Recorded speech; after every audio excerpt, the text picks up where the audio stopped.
Entonces, para no hacer eso, terminan, si quieren quedarse en casa, se quedan y estudian, se van a la cantina a tomar un rato y bien, no hagan mucho barullo, no vean que se les esté que no les fastidia a los secretarios, a los demás.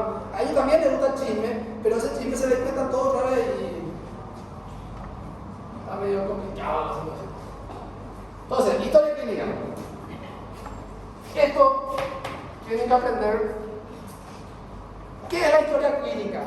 Es una narración ordenada y detallada de los acontecimientos psicofísicos, o sea, de lo que la persona piensa, de lo que la persona siente y de lo que la persona manifiesta. Y social, cómo se comporta.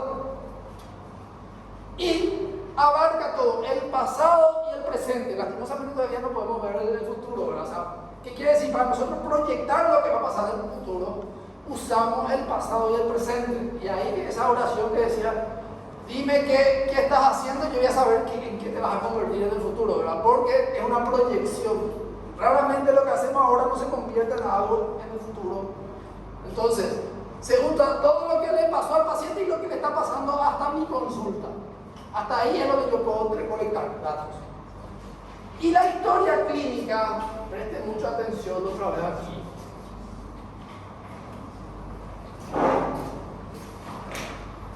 La historia clínica se divide en dos grandes etapas. La anamnesis y el examen físico.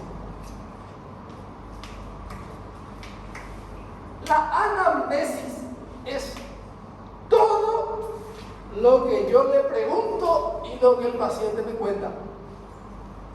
Ahí yo no le toco al paciente, solo le escucho y le observo. Todo lo que hago es eso. Interacción interpersonal. El examen físico sí ya se le toca, se oculta, se percute, ya hay un contacto íntimo con el paciente, se le mide la presión, la temperatura y todo lo demás. Miren, sin utilizar ningún método auxiliar de diagnóstico, la anamnesis hace el diagnóstico del 50% de todas las enfermedades. ¿Qué quiere decir? Si dos pacientes vienen junto a mí, sí o sí, uno yo tengo que hacerle ya diagnóstico sin tener ningún estudio y sin haberle tocado. Pero no quiere decir que no le voy a tocar al paciente.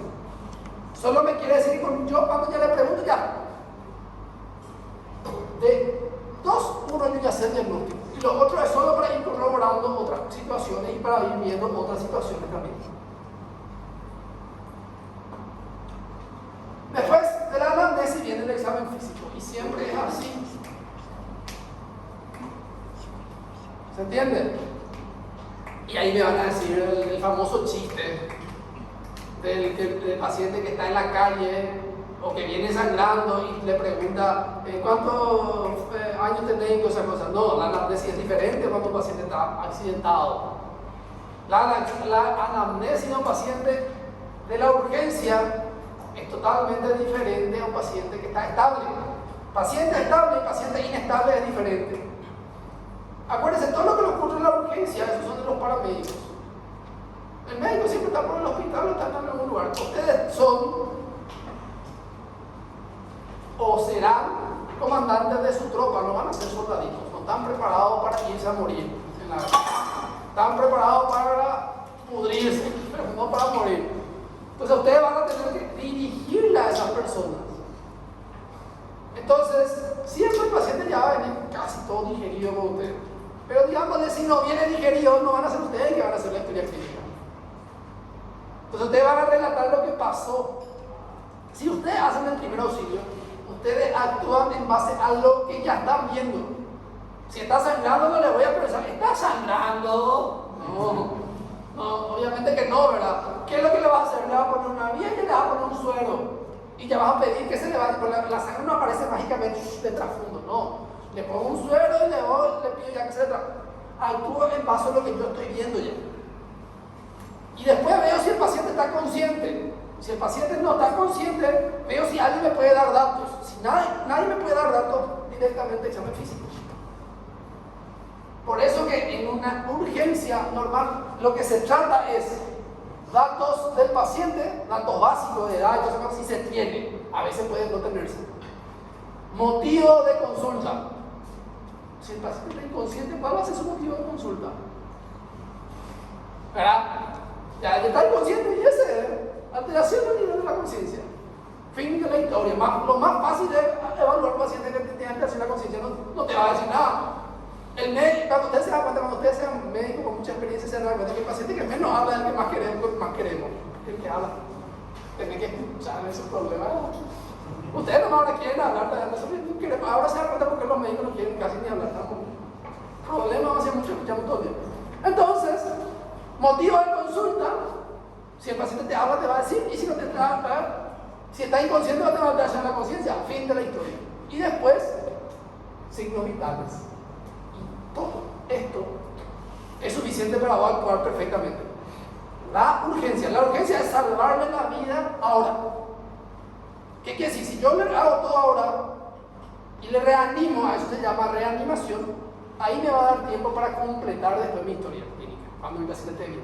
Si no le reanimo, y no voy a completar su historia clínica, pero este va a ser su mini historia. Si puedo tener otro dato, antecedentes patológicos personales sería ideal.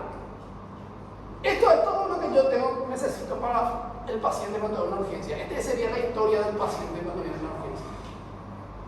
No necesito gran cosa. Pero para yo poder razonar con solo esto, tengo que tener experiencia en eso. De ahí que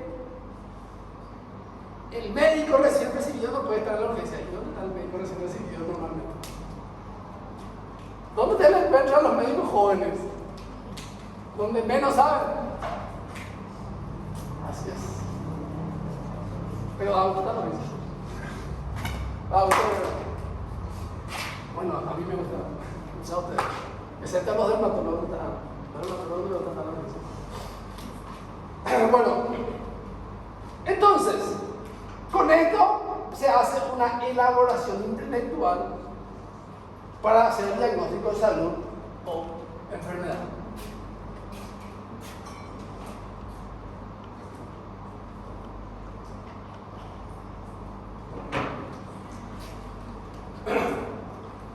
Entonces, con eso nosotros decimos que el paciente enfermo está sano. Si no tiene ningún signo y ningún síntoma, el paciente está enfermo, está sano. Pregunta Isabel. Anotamos para después pasarme toda mi pregunta. Si el paciente no tiene ningún síntoma ni ningún signo, está enfermo o está sano. ¿Qué es signo y qué es síntoma? Si el paciente está sin síntomas, está asintomático. Sin signo es asintomático. Lo que yo quiero saber es que si está sin síntomas o está asintomático el paciente. Pero dije dos cosas, no dije uno. Paciente sin signos ni síntomas de enfermedad. ¿Está enfermo o está sano? Así de fácil son mis preguntas. Y así de fácil cae.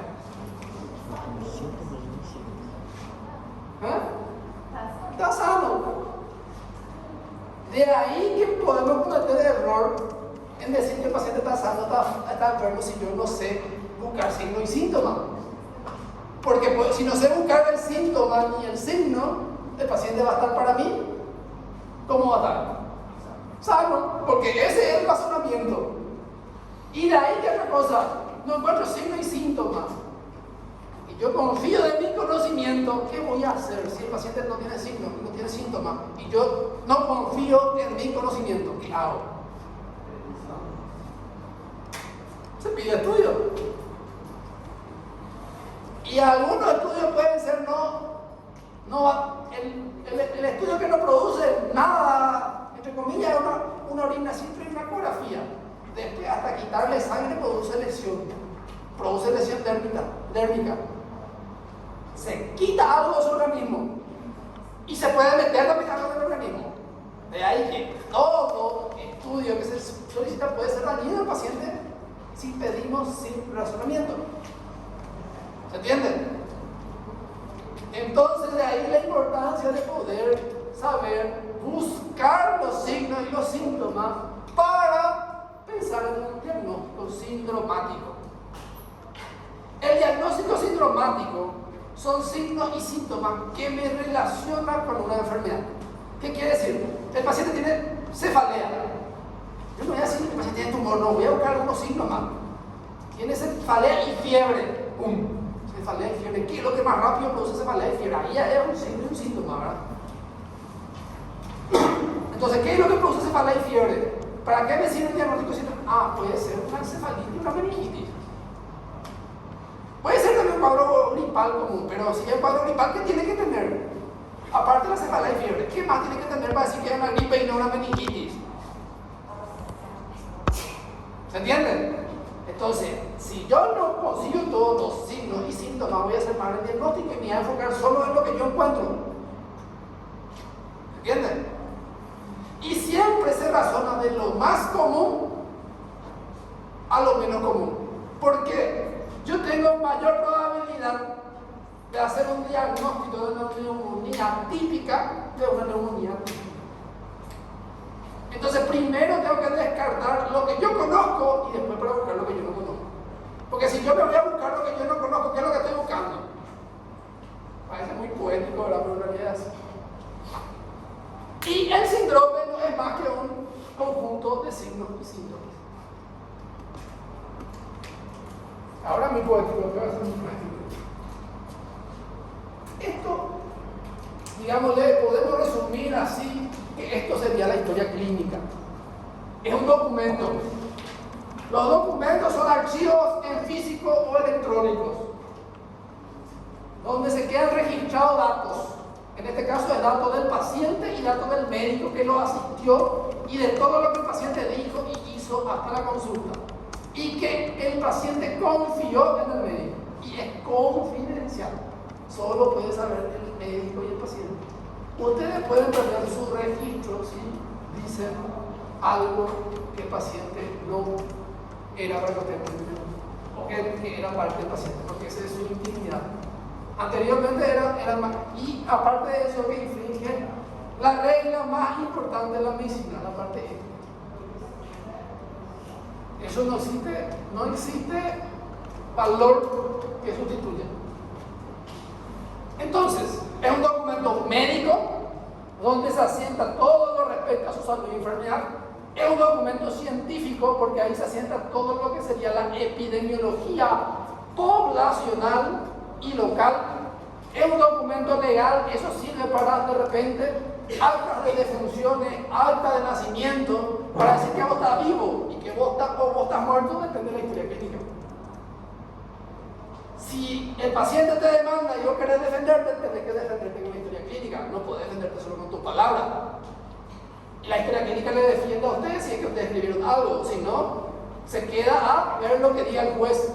Pero si está en la historia clínica, eso es lo que sirve. Nada de lo que no está en la historia clínica pasó. Si ustedes no pusieron nada en la historia clínica, el paciente puede decir lo que se le cante.